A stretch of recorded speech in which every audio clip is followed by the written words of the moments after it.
This was the month when Javier Milei finally got some of the numbers that he needed. Economic activity beat expectations, manufacturing snapped an 8-month losing streak, construction rebounded, and inflation slowed. And big investors kept circling Argentina from Vaca Muerta to mining to the stock market. May gave Milei better numbers. It did not give him a cleaner political month. Confidence in the government is back near all-time lows, and the fact that many Argentines are struggling to make it to the end of the month must have a lot to do with that. Meanwhile, public universities were back in the streets, and Argentina found itself in the global spotlight over hantavirus in the context of health budget cuts, including disease prevention programs. The president's cabinet chief is still facing questions over spending, assets, and cash payments. And the ruling coalition's internal war has spilled into troll accounts, leaks, and factional humiliation. There's another number the government keeps pointing to: poverty. It has fallen sharply from last year's peak, but even there, many say the story isn't as simple as the headline number suggests. This month, we're looking at all that. The gap between better macro data and a country still full of stress points. Can better economic data carry a government that keeps creating its own political problems? Can lower inflation and lower poverty on paper at least convince voters who still feel squeezed?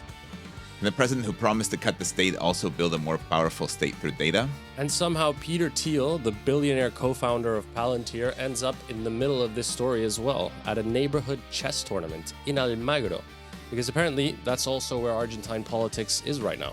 I'm Francisco Aldaya, Argentina bureau chief at Bloomberg Linea. And I'm Daniel Politi. This is the Argentina Brief, episode 3, for May 2026. Let's start with a brief.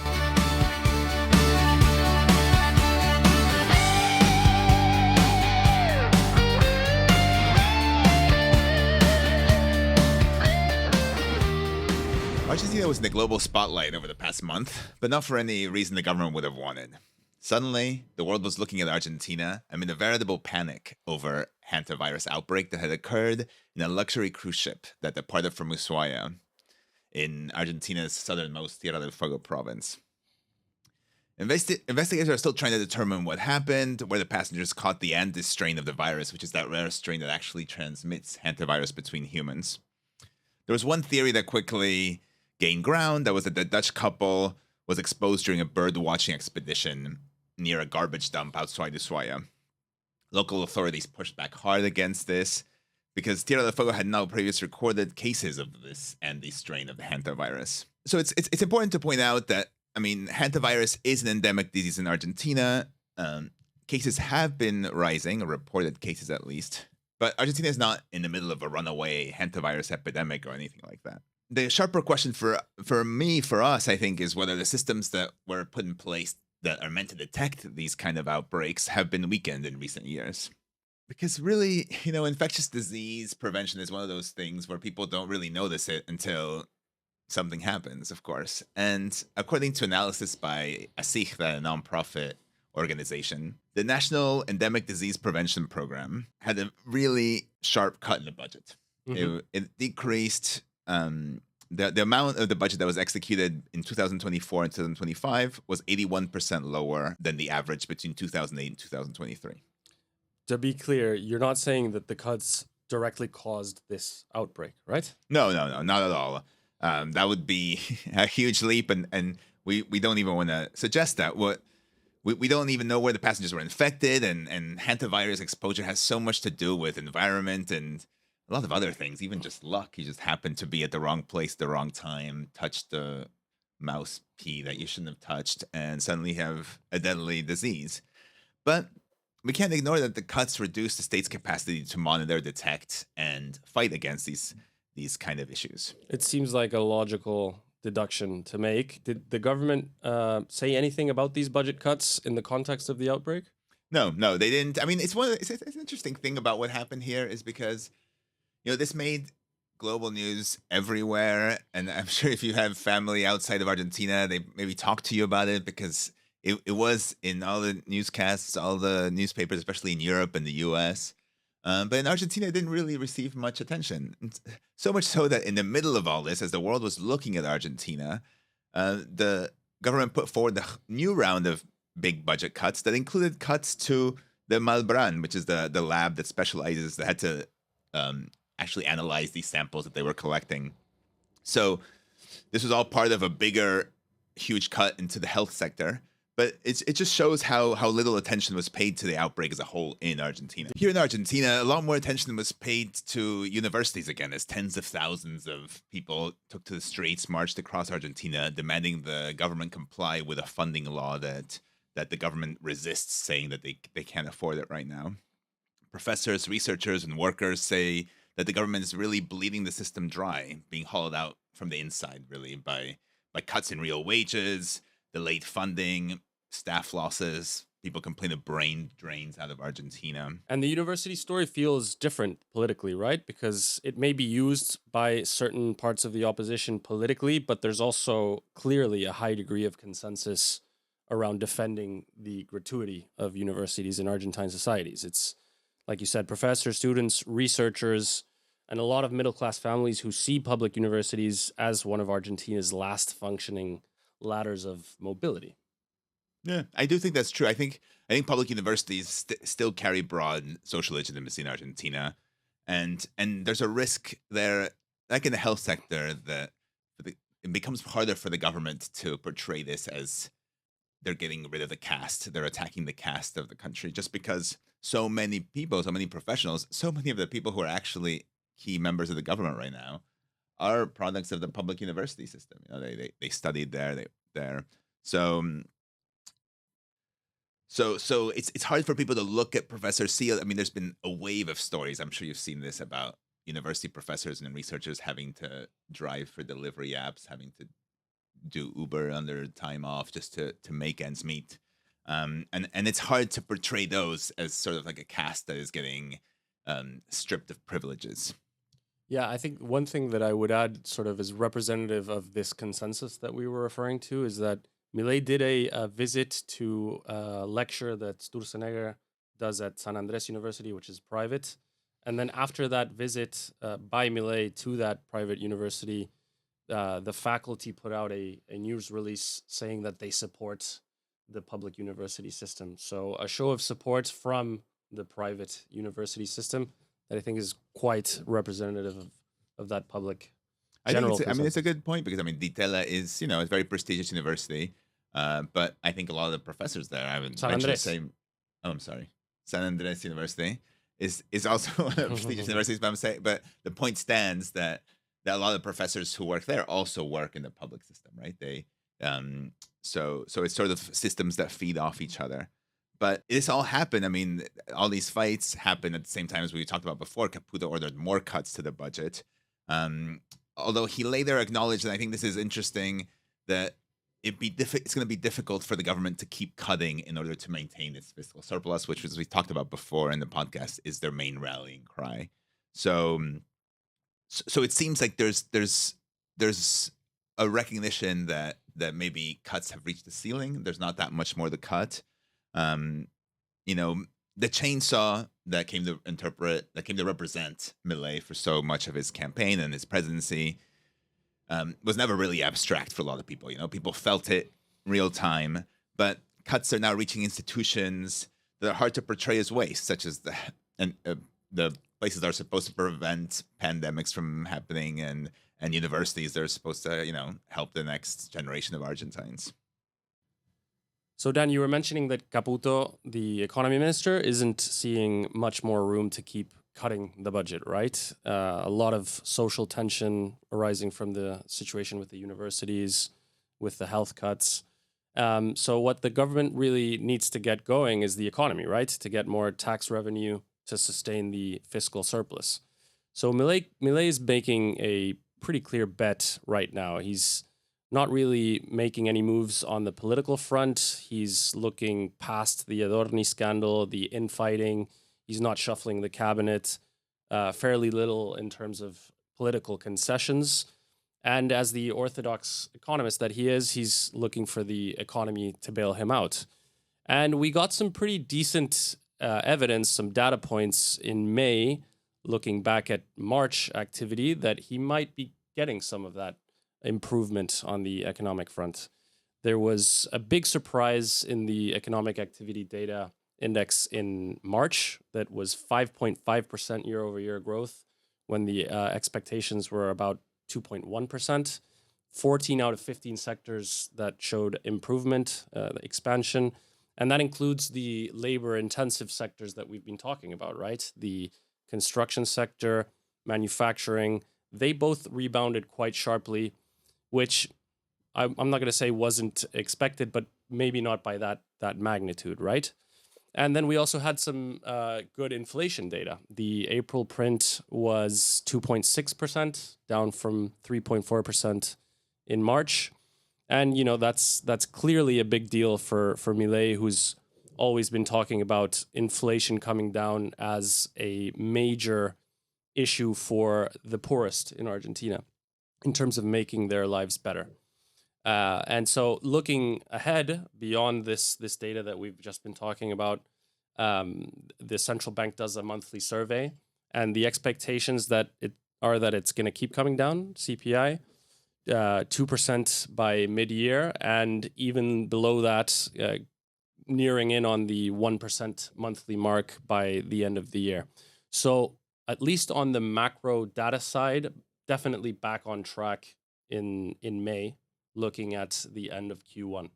Yeah, I mean, but last month we talked about the bad economic growth data that came out the previous month for February, and how that had been a shock to a lot of people. Now we're saying there's good economic data. Isn't that just, does that show that the economy is actually improving, or is this just a seesaw that it keeps going up and down and up and down, and one good month, one bad month, and is that really a way to grow an economy? I wouldn't really say that. I think that the main issues have been the lack of job creation and net job creation, and especially looking at those sectors of the economy that are quite important, that are manufacturing and construction. Those have been some real sore points. But if you look at the general index as a whole, it's at its highest level ever. Even looking back at the ramifications of the volatility during the elections and how that made the data in the last 6 months more erratic, as you mentioned, and more of a seesaw, it's still at its highest level now. But I mean, you mentioned obviously there was good news for the government in the inflation side. There was deceleration finally after months of growing inflation numbers. But wasn't there also a worrying number in the wholesale inflation side, that wholesale inflation was more than 5%? Yeah, that's right. There was also a surprise on the negative side in terms of the wholesale inflation figure that, like you said, was above 5%, and that's actually the highest print since 2024, monthly print. So it was definitely something that was unexpected for analysts. But I actually wrote a piece for Bloomberg Linea on this, asking a few economists if that means that the next CPI figure will be higher. And they basically explained to me that CPI and wholesale are essentially different animals. And actually what could predict a higher print for the other is CPI and not the other way around. So the leading indicator would be CPI. And what you're seeing in the April spike for wholesale inflation is the effect of the energy price spike that took place in March. So it's not the other way around. And basically, economists weren't too concerned about it. Makes sense. I mean, and for non-economists out there, CPI is Consumer Price Index, which is basically what the inflation is formally called, right? Yeah, and that includes non-traded goods and services, whereas wholesale only includes tradable goods. Interesting. And inputs. Okay, so growth and inflation are one thing, but at the lower level, on the street level, are there actual signs that people's lives are getting better? I think that's the main concern going forward with the government. We talked about last episode this Uruguayan advisor coming into the economy ministry. That's right. And saying that all this adjustment and lowering inflation at any cost has a political cost, and that you can't uphold that without regarding, people feeling better off or not, because at the end of the day, you'll lose elections, right? Mm-hmm. So I think two key data points to sort of get a gauge of whether or not the situation is improving or has the potential to improve in the short term on the streets for your average Argentine. Mercado Libre's Q1 results were quite interesting for me. We obviously covered that at Bloomberg Linea. Basically, what was interesting to me is that in constant terms, so that's adjusting for FX and inflation, the revenue that Mercado Libre got in Argentina, which includes the fintech operation, that's loans, that's credit, but also the e-commerce segment, right? So people increasingly buy everything online, and Mercado Libre is the Amazon of Argentina and of Latin America. And they got 20% more revenue in Argentina between January and March compared to the same period last year. So why is that important? Because the INDEC supermarket index that shows that sales aren't really improving doesn't take into account online channels fully, and definitely not the food is sold on Mercado Libre, for example, or Which is still a tiny percentage compared to no, total, I right? wouldn't say it's tiny, but it doesn't include any of the delivery apps either, right? So people ordering from Pedidos Ya Market won't get taken into account into the INDEC official data. But yeah, so I wouldn't say it's tiny. I think it's increasingly relevant. And also, the second point that I wanted to make is that the INDEC supermarket data itself was flat in March, which is After not plunging a lot, right? after plunging all of last year. And so basically what I'm saying is it may have reached, it may have bottomed out. And, you know, if you get inflation coming back down again, wages improving, there could be signs that mass consumption could be recovering in the short term.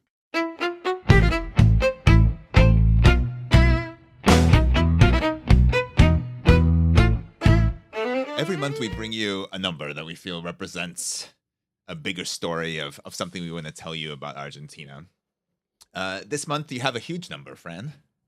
Yeah, it's 25 billion, and it's YPF's RIGI investment that it announced under this benefit scheme in terms of taxes, customs, FX, and it basically guarantees big investments and the companies making it stability over 30 years in the terms under which they're investing. And then if the government doesn't fulfill its obligations under that scheme, they can basically take the case to international courts where they have much more better odds of winning. But there's also penalties. For example, if they don't bring in the cash that they promised they would within 2 years, there's fines, there's the risk of losing the benefits. So in YPF's case, it's not only the largest investment that's been announced under RIGI, as it's pronounced in Spanish, it's also essentially the largest investment ever announced in Argentina, right? And it aims to boost oil exports from Vaca Muerta by 6 billion annually by 2032. And the YPF CEO, Horacio Marin, said that it aims to create 6,000 jobs.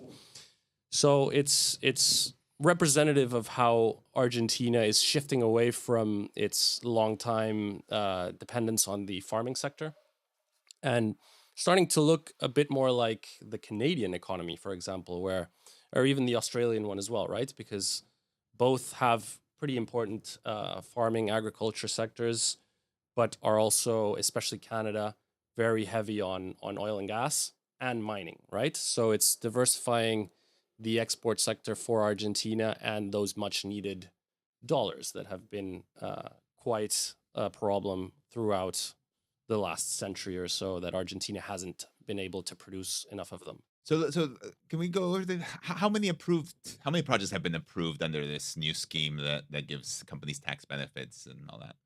Well, I forgot to mention just now that there's also a couple of copper and lithium mines that were announced over the last month. Those are creating jobs as well, and they're worth roughly 2 billion between both of them. But if you look at the macro picture, we're talking about 16 projects that have had green lights, worth around 30 billion in total. Most of that is mining projects, which is a very nascent industry in Argentina, like we mentioned. And there's 20 plus more projects under evaluation. And then what you're getting is the different provinces and districts starting to approve it at the regional level, the RIGI. And so, for example, the Buenos Aires city legislature is aiming to boost investment in things like AI, data centers, and even urban infrastructure, which basically is part of this narrative of the Milei administration, that it's basically setting the conditions. You might say that like critics would argue that you're overcorrecting, you're giving too many benefits to companies that were already going to invest. I think that's more fair to say about the oil and gas sector, because those investments were rolling in. But then you're getting this correction because basically Argentina is has had this deficit in terms of allowing companies to invest with stable conditions, right? Yeah. Yeah. I mean, but we did just talk about, they're cutting the budget for healthcare for universities. So there's a bit of a, let's square the circle situation here of how is it that there's money to give tax breaks to these big companies that are already making lots of money, because energy companies are making a lot of money now with prices as they are. So you're giving these companies a lot of tax breaks while you're taking money away from other things like universities and things like that. But I understand what you're saying, that it's maybe to correct a historical deficit. Yeah, Argentina. I mean, like I think the clearest example of this is copper, right? You have $50 billion being exported by Chile every year, and you have pretty much the same potential, or maybe not quite as large resources of copper in Argentina, but a lot of them that have never been developed because Argentina has never provided those clear and long-standing rules, right?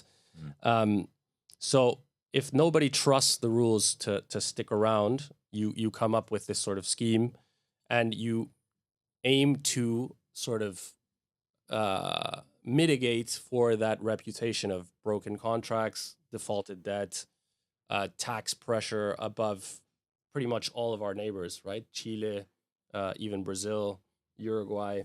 If you think about the YPF and Aerolíneas expropriations, which were private capital, was essentially removed from the equation in shady sort of circumstances that were subsequently litigated. You have the example of the 2001 sovereign default. So all of these things put together is what the government is saying that the RIGI has come to correct. And so far, it's gotten the announcements. I think the final thing that I'd mention about this is that none of these 30 plus projects that have been approved have been announced, not approved, right? 16 have been approved. 16, that's right. None of these have had their final investment decision confirmed. So there's still wait and see. Yeah, they've gotten the green light. It's raised some question as to why. Maybe they want to wait a bit to see what'll happen in the elections. I'm not quite sure, but it's definitely something that's at least in the amount that's been announced in terms of the investment forthcoming it's been historic. It could change Argentina's economy for sure. So Dan, my number was 25 billion for the investment from YPF. What's yours for this month? My number is 12%. So consultancy in Buenos Aires did a study, and they found that the disposable income that families have is 12% lower than when Milei took office. Mm-hmm. So that means after their families pay for all their fixed costs like utilities, transport, education, private health insurance, they have 12% less money to spend than they did before Milei took office. Right. And that ties into what we've seen throughout the Milei administration, that how surveys after surveys show people really having trouble making it to the end of the month. I mean, a lot of economists complain about these kind of surveys and questions because obviously everybody wants more money, everybody feels squeezed.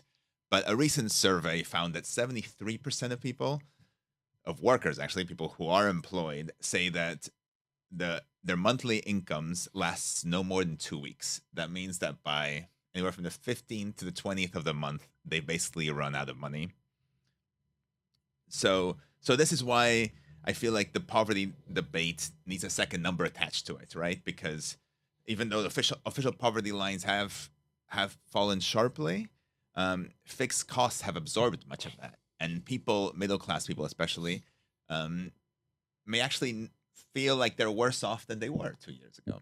Yeah, I think it's just the general disconnect, right, between the positive overall, right, looking at the 2 years of Milei macro data versus people perhaps feeling the pinch in their own pockets, right, as the sort of relative price equation starts to shift in Argentina. Yeah, I mean, and it's just, and it goes to show like what people have had to give up as they decide on how they can manage this having 12% less money. You know, a lot of people have given up private health insurance, which has led to what we know reported increases in people going to public hospitals and things like that. It's just, so people are just asking real questions of how can I make ends meet, and a lot of people are finding that they can't.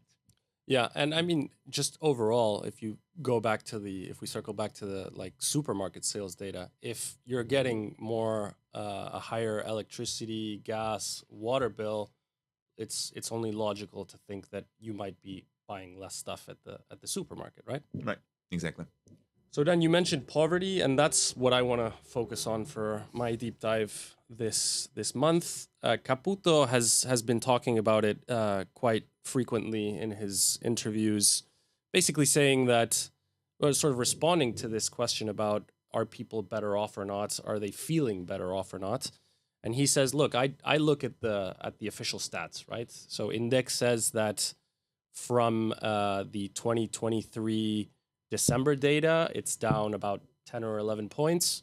And then if you look at the first part of 2024, when it rose to about 52% after the initial devaluation of the peso, it's down by even more, right? And they say that whoever would have come to power would have had to devalue the peso. So they take that 52% from Q1 2024 as basically what they had inherited. You can question that argument or not, but if you look at the end of 2023 to end of 2025 data, you're seeing a significant drop, which you're also getting from the Catholic University, right? UCA, that does its own survey on poverty. It's done it since the time of, well, for a long while, but including the time that the Kirchnerite administration took over or intervened the INDEC and published very questionable, or stopped publishing poverty data, right? Mm-hmm. But their own data is basically saying, is basically questioning some of the methodology of the INDEC, but still their own figure is, if you take the same periods that we were mentioning, end of 2023, end of 2025, a significant drop, smaller than the one that the government is talking about, but enough of a drop to suggest that there has been a reduction in poverty. And what does that come down to is basically income beating the evolution of food prices, right? So the adjustment of food prices being below what people are having to spend on food. So yeah, that's basically what they're talking about. And another data point that INDEC has published or publishes every month is wage data, right? Which it's something that ties into the poverty equation. If you look at informal workers, that is people who are paid under the table, their income has beaten inflation by quite a lot, like something like it went up by 70% over the last year up to March, if I'm not mistaken. And inflation was half of that. I mean, I think that's one of the reasons why a lot of people have questioned this data, right? Because there's seems like a red flag there. Informal workers are like the most vulnerable workers in society. I mean, informal workers, we're talking about people who get paid without being registered as employees. So they're paid basically under the table, as you said. And they're the most vulnerable members of society, and we're supposed to believe that they got huge increases, that more than double inflation, and it feels. I've heard a lot of economists talk about how if this were really the case, we should be seeing clear signs of that effect in the consumption as a whole, and we're not seeing that. So there has been some questioning of that data, right? Yeah, I think that's a fair point to make. Like if their wages have done so much better than so well against inflation, why aren't you seeing upticks in spending at like whatever corner stores? I guess supermarkets is something that an economist was telling me that poorer segments of the population avoid because they're more expensive. So you're not getting that effect there.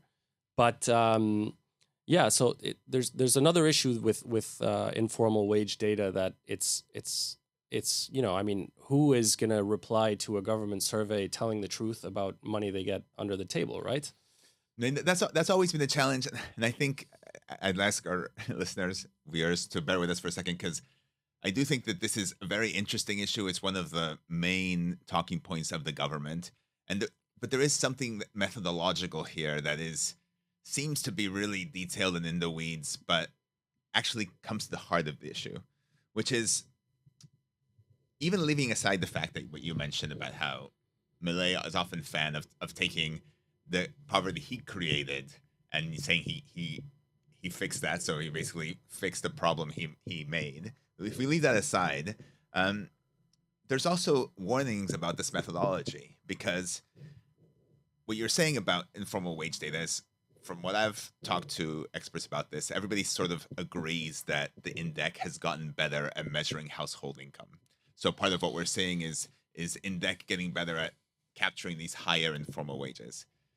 And that's good. Better data is good. The problem is that you're comparing better captured data with older data. So then the actual decrease may not be as great because you're comparing different numbers. And Luke has actually done a lot of, the Catholic University of Argentina has done a lot of work on this.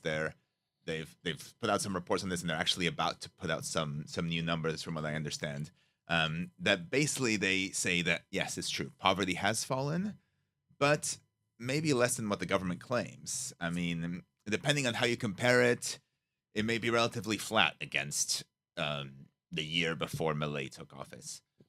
And even the UCA people say, yes, it's true. Inflation has decreased.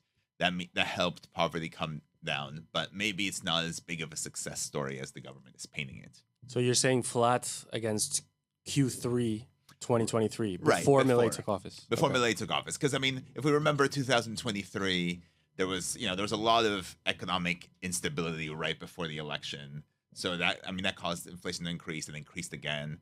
So if we're looking at the year before that, it seems like it may. I mean, we're getting into really in the weeds sort of methodological issues, but it just means that it's not as big of a success story. It may not be as big of a success story as the government is claiming. Yeah, what I would say though is I mentioned it before in my deep dive.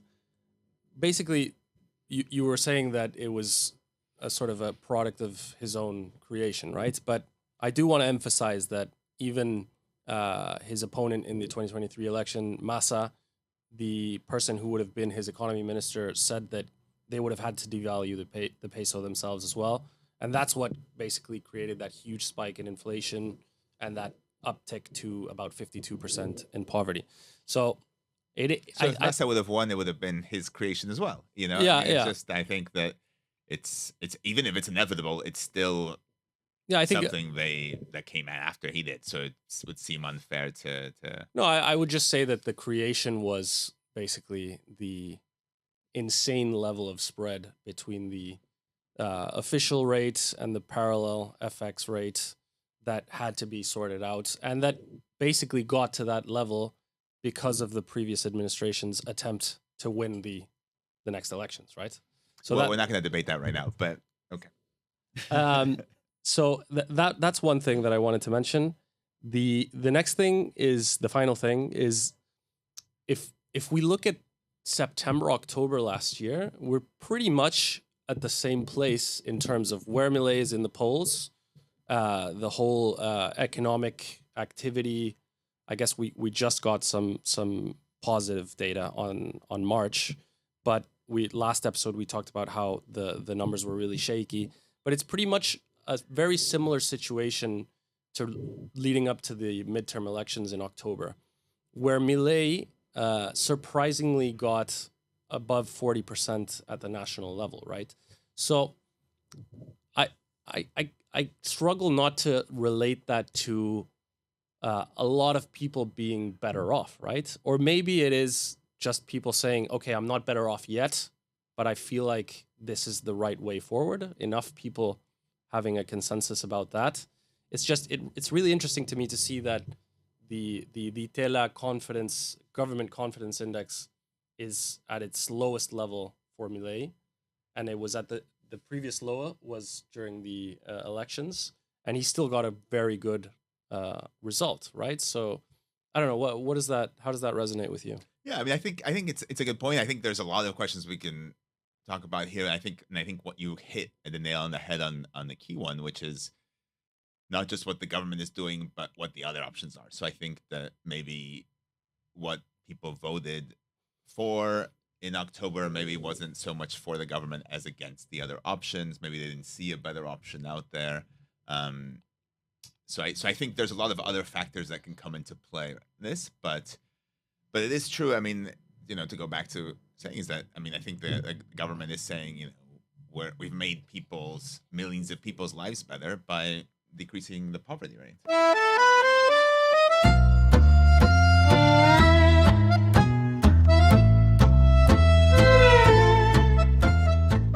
Now, since our last episode, the government has been engulfed in more political problems than ever before, and now more than ever before, it seems clear the call is coming from inside the house. It's infighting. There's a lot of infighting, leaking, sniping, accusations, and leaders undermining themselves in public.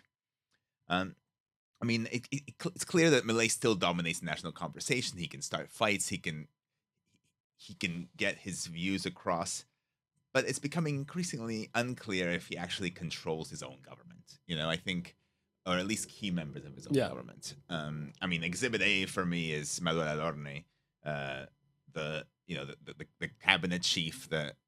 What started as it seemed like a silly story of why did the cabinet chief take his wife on an official foreign trip, has really expanded and grown into this monster that deals with assets, spending, renovations, travel, how much he plunked down in cash payments to go to Aruba.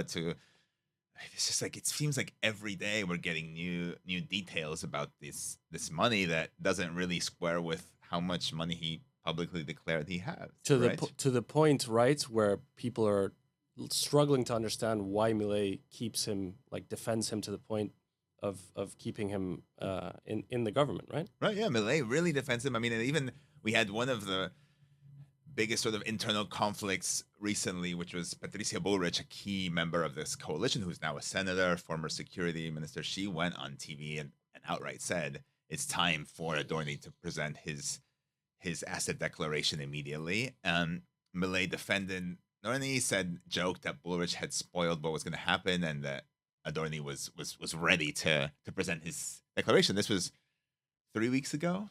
There's still no declaration that was made. The story keeps dragging on. So it's strange that Milei is sort of coming in to defend his cabinet chief, who's actually supposed to be, typically you think of cabinet chiefs as the people who are there to sort of act as the bodyguard for the president, jump in front of any bullet, so that the president doesn't get hit.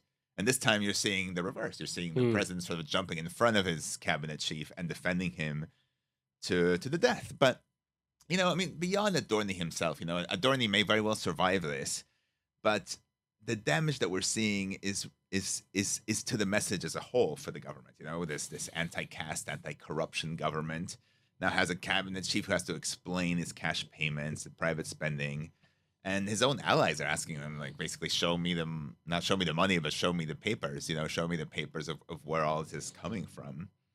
Um, and and this was all sort of shadowed over by another internal scandal that that is even more internal and has a lot more to do with political infighting between the two main camps, right? So yeah, I mean, it has to do with this like Periodista Rufus, which is basically a Twitter account.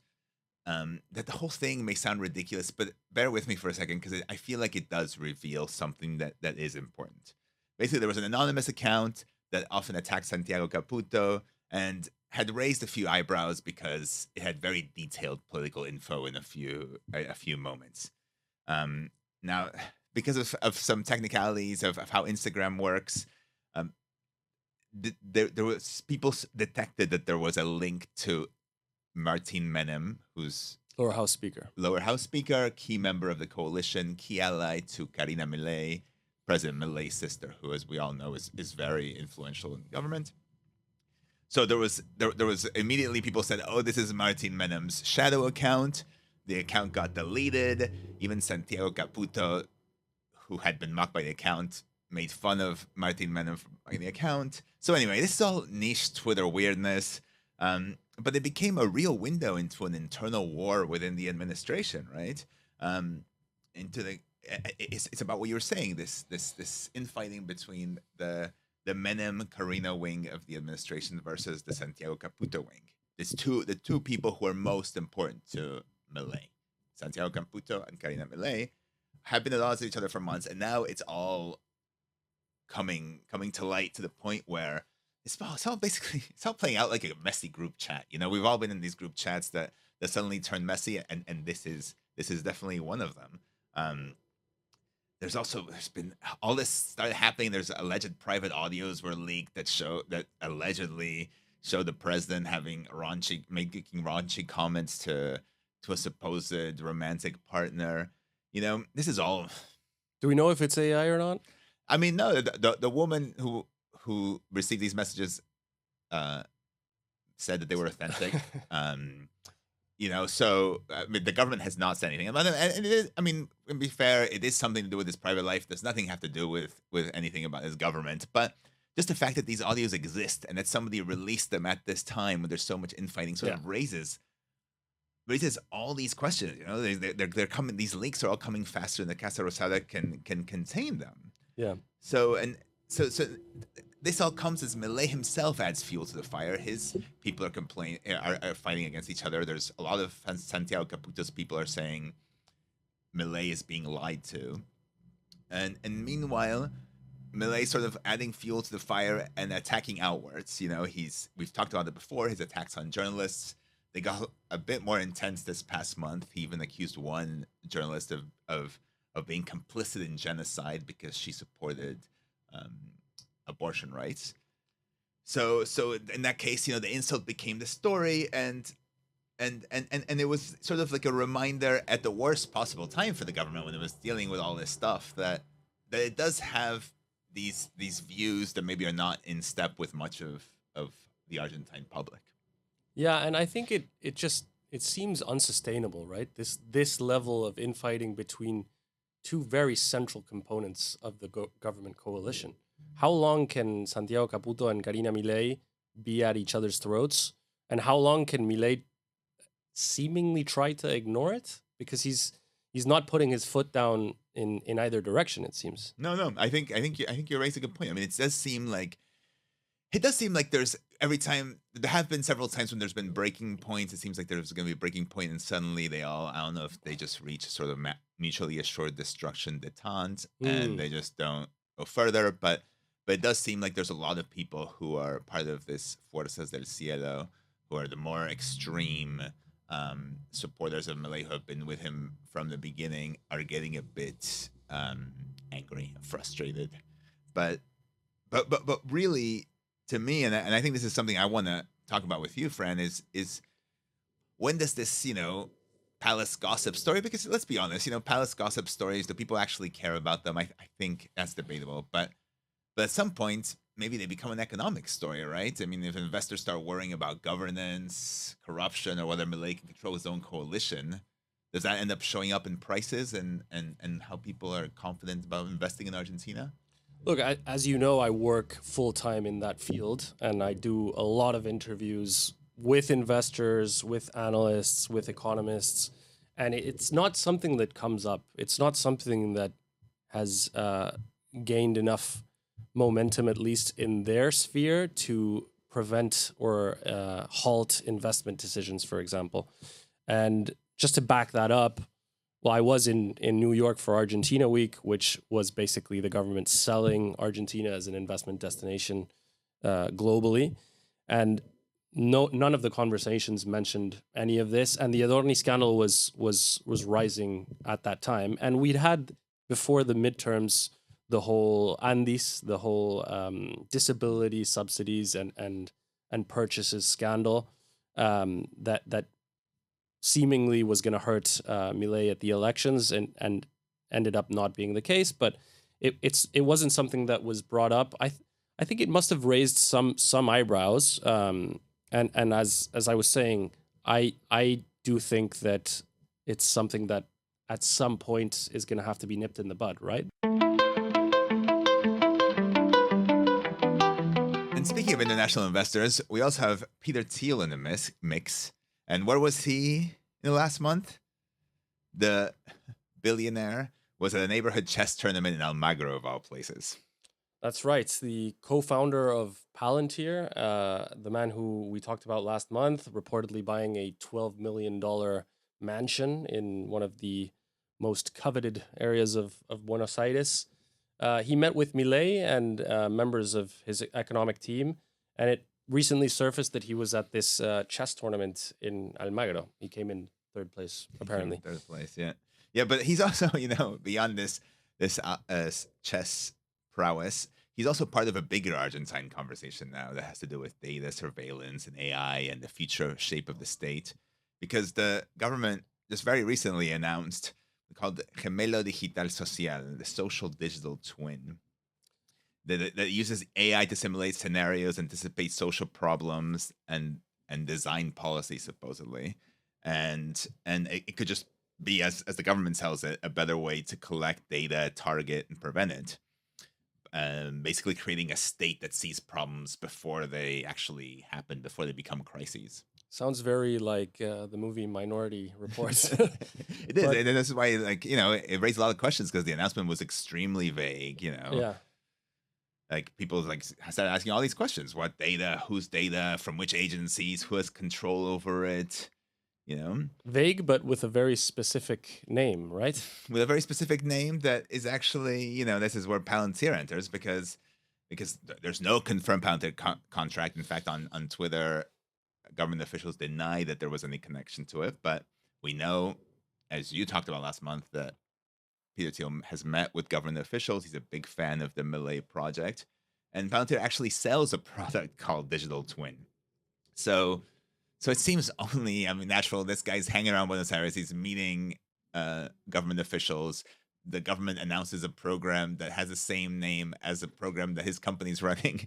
People are obviously going to ask questions, right? And I think we can tie this back to what we were talking about earlier about the hantavirus, because, that showed that one kind of state is sort of losing force, the state that traps rodents, that funds labs, that studies epidemiological risks and all that stuff. But meanwhile, at the same time, the government seems to want to increase another kind of state, the one that has a lot to do with AI, simulations, data integration.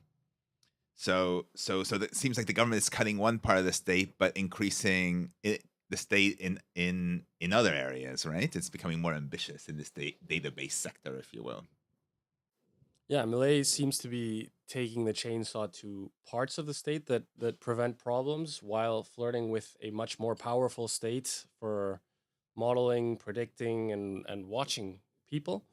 Like we said, we have very few details of what that announcement entails, but the state gets thinner in certain areas like classrooms and labs and becomes more ambitious on the database side.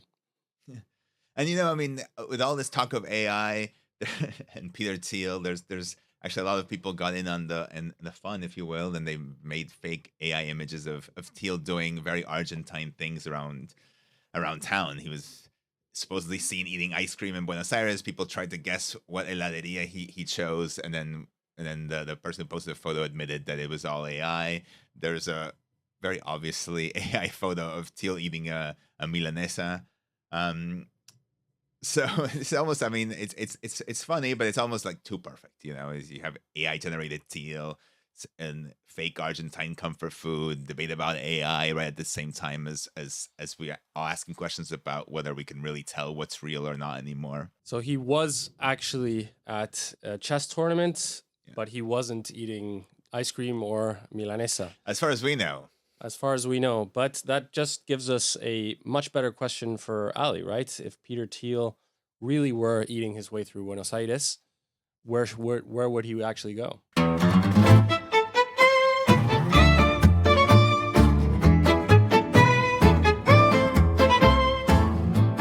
To help us tackle this question, we're now going to be joined by Ali Lazar, a food journalist who runs Pick Up the Fork blog and Instagram account, who can maybe tell us a little bit more about Thiel's culinary proclivities.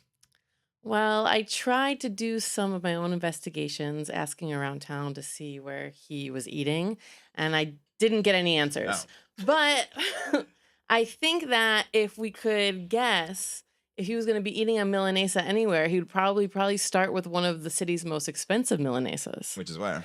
Which is, I'm guessing, El Preferido. That Milanesa costs around 66,000 pesos. Wow. Yeah. And just to kind of roll off of you guys both had your number of the month. I have my own number for you guys. My number is 326.8%. Okay. What's that? And that's how much the price of Milanesas have increased since 2023, November 2023. So that's one of the foods that have increased the most in restaurants. So it's over 300%. That's a lot. That's how much a Milanesa has increased in restaurants in Buenos Aires. Yeah, and a Milanesa is, a big, huge staple. It's not the national dish, but Milanesas are a big deal. So to have that increase so much says a lot. Mm-hmm. Sure does. Yeah. But we like the Preferido Milanesa, right? It's a nice Milanesa. It's a great Milanesa, but are you willing to spend that much money on a Milanesa? No. I remember I used to go there 2022, and it really 60,000 pesos sounds expensive today for a Milanesa. No, I mean, in the before times, it wasn't that expensive. No, that's what I'm saying, right? It was much more affordable. Yeah. I did a bit of market research, and I'm in my Milanesa era. Okay. So I've been eating a lot of Milanesas lately. And there's Milanesas all over you get a range of Milanesas of costs. I went last week to Choo Choo, which is a new restaurant in the, I can never say this word, El Ferroviario Museum, which is, it's the double R's. I'll never be able to get it. So it's the new restaurant there. Very cute restaurant. They have the presidential wagon inside, which is really interesting. But they have a Milanesa that is, I think it's around 51,000. So a bit less. And then my favorite Milanesa, which is at Bar Oriente, which is 20,000 pesos. So you have Milanesas, a whole range of Milanesas. But tell me a little bit more about this 50,000 peso Milanesa. Is it worth the 50,000 pesos? I mean, that's relative, right? Like, is it, for me, it was worth it. I think it's a good Milanesa, and you can share it. So you can share it. You can order different things with it.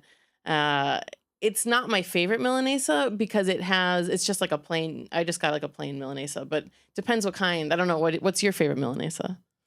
I've heard about this. The Maryland Milanesa, is that right? That's right. That is my favorite Milanesa, is the Milanesa Maryland.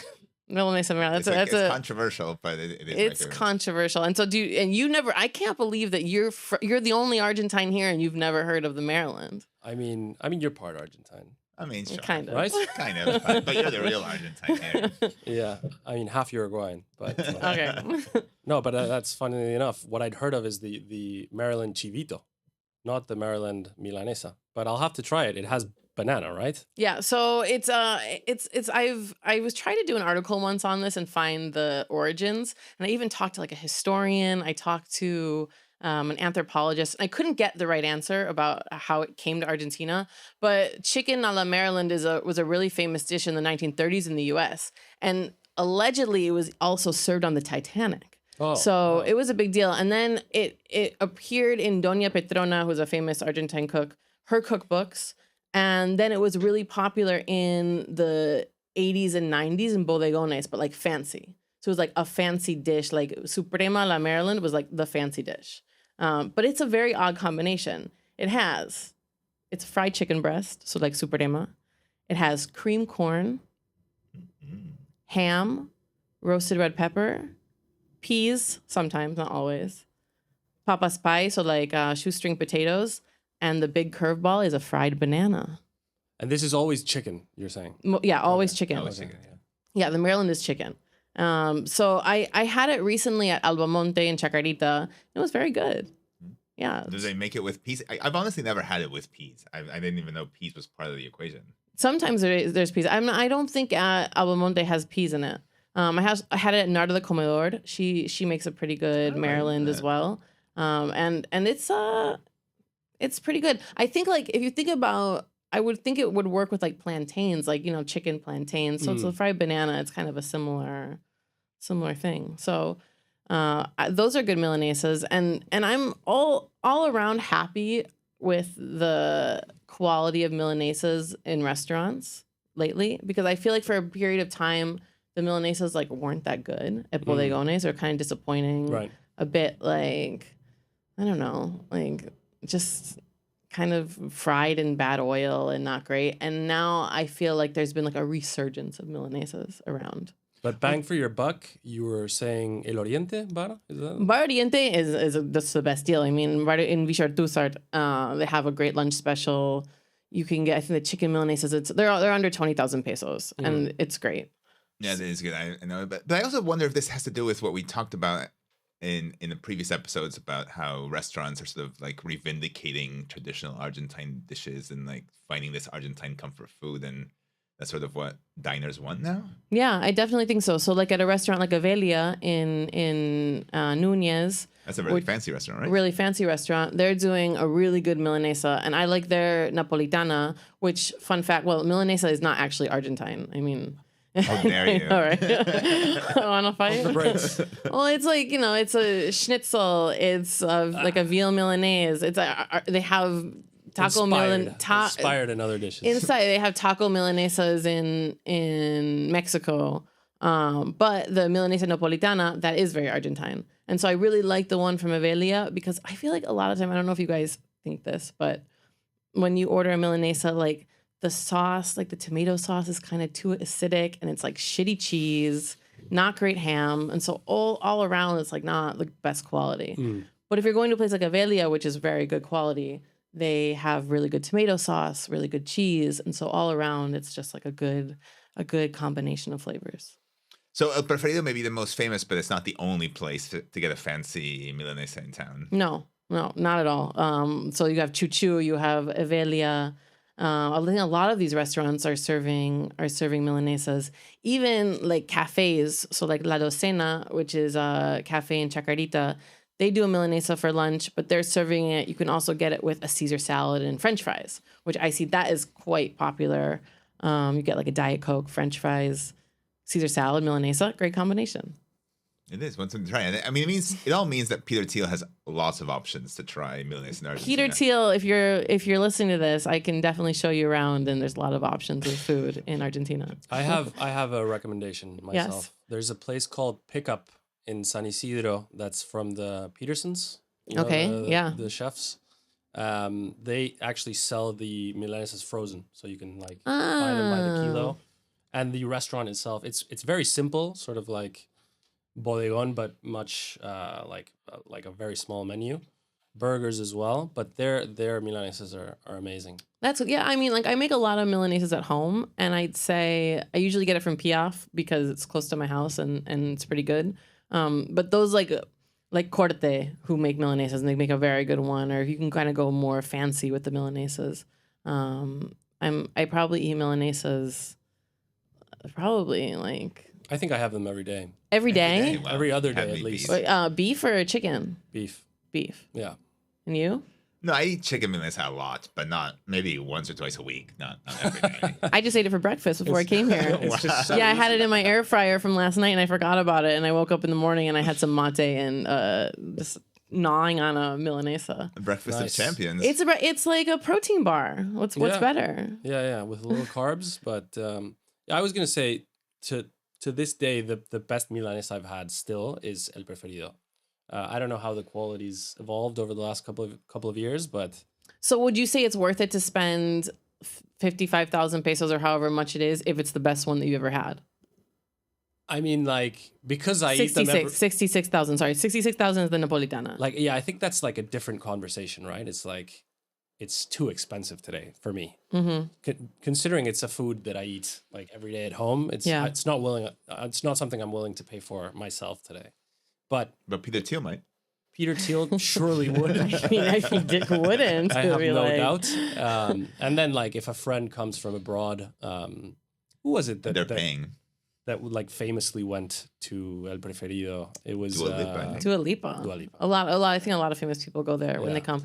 I mean, when I have friends in town, it's a great place to take people because it's also like I love getting like a spread of a lot of stuff, and then you can just try many different things, and it's a really good representation of the type of Argentine food done really well. Exactly. So in that sense, worth it. Worth it. Yeah. Dan, say worth it. I think it's worth it if someone else is paying. I mean, always, right? Almost always. Yeah, sugar daddy. And so every episode we have a recommendation, and I'm going to stick with the Milanesa trend, and I'm going to recommend something that I've been eating a lot lately, as I just said. So it's Barrio Chino. You can buy the pan chino, which is like pan al vapor. So it's like basically bao bread, and it's really cheap. So it's like, I think 4,000 pesos. So you can get the bao bread. You go home, you make the chicken milanesa, you get some pickles, and you make your own chicken milanesa bao, and it is delicious. Chicken milanesa. That's my bao. recommendation. Yeah. That's something to try. Yes. Oh, you can make it with a sriracha mayonnaise, Oh wow, some pickles. Delicious. I'm convinced. There you go. Well, my recommendation for this month is, it's an oldie but a goodie. I made my debut as a culinary critic this past month. I'm turfing into your territory. Uh-oh. But, Someone's trying to get on my turf. I wasn't expecting this. That's what. I went to has always been one of my favorite restaurants in Argentina, which is Grande Bang. I had a great meal there. I hadn't been there in a long time, and it's still as good as always. And I highly recommend it still after all these years. So if you're in the mood for a good meal in Buenos Aires, What'd you order? What was your highlight? my highlight was the duck curry. Probably the duck curry Wow. was really good. I had never had it before, but really everything they do, I think, is good. It's original. They use Argentine spices and flavors to make interesting dishes, which I think is quite rare. And And they work seasonally, right? they were seasonally, like their menus change all the time. So I love the pacoras de acelga, the fried Fried acelga. Yeah, yeah, those those are are good. good too. I agree. What about you, friend? You got a recommendation for us this month? So my recommendation for this month, I had a pretty terrible time in an Airbnb experience in a town right next to where I'm going to recommend. So I'm not going to go into details about that experience, but right next to this town is San Antonio de Areco, which is a very lovely, very well kept colonial town. That's a traditional weekend getaway or even a getaway for the day in Buenos Aires. It's about a 2-hour drive from the city, and there's great places to eat. Ramos Generales. Maybe Ali, you can suggest other ones that you might Yeah, know. that one's a good one. Yeah, but that's if you're visiting Argentina, Buenos Aires, maybe it's a place that doesn't come up that often in recommendations, but I highly recommend it. Yeah. Cool. Great. Well, thank you very much, everybody, for joining us one more time for the Argentina Brief. As you see, we're making changes to the podcast. We're actually in the studio this month, so hopefully we sound and look a lot better than we did before. But as always, we welcome any suggestions, any thoughts, any comments that you might have. Thank you guys. It's been really fun. Thanks for having me. Likewise, it's been great. Thanks. Thank you. See you next month.